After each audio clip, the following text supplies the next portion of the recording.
भाई यहाँ पे ये गांव है जो यहाँ इस गांव में मैं पैदा हुआ हूँ। ये मेरी जन्मभूमि। यहाँ के लोगों ने बाबा साहब डॉक्टर भीमराव अंबेडकर की एक मूर्ति बनवाई थी और वो मेरी व्यस्तता के कारण थोड़ी मुझे देर हो गई आने में, तो आज उस मूर्ति का अनावरण किया। और इस मौके को हमने जाना, चूँकि बाबा साहब को ये तो जानते हैं सबके संविधान बनाया है। इस बारे में कम बात होती है कि उन्होंने जो महिलाओं की हालत जो बदली है भारत में, वो उन्हीं के द्वारा लाए गए कानून के ज़रिए हुआ है। तो हमने एक हमारे मित्र हैं अमिताभ शाह, वो अहमदाबाद से आए हैं आज हमारे साथ, और हमने गांव में उन्होंने इसकी व्यवस्था की कि इस गांव में 8वीं क्लास से लेकर 12वीं तक हर बच्ची को टैब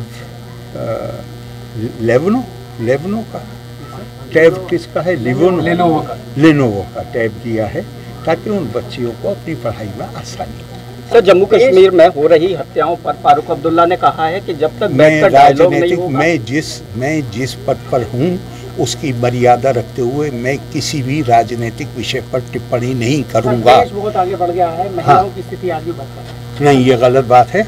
महिलाओं की स्थिति वो नहीं है जो होनी चाहिए, उस हद तक आप सही हैं, लेकिन ये कहना कि बदतर है, नहीं। महिलाओं में अब खुद इतनी चेतना पैदा हो गई। इस गांव में मैं कभी कल्पना नहीं कर सकता था। यहाँ पे 12-13 साल की उम्र की बच्ची दरवाजे के बाहर पैर नहीं रख सकती थी।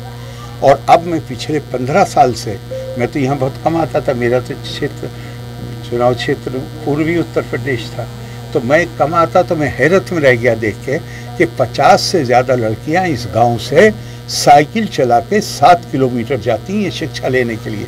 ये उन घरों की बच्चियां हैं जहां 12-13 साल की उम्र के बाद घर के बाहर बगैर माँ और बड़ी बहन के पैर नहीं रख सकते थे। इसलिए चीज़ को ख़राब करके नहीं देखना चाहिए।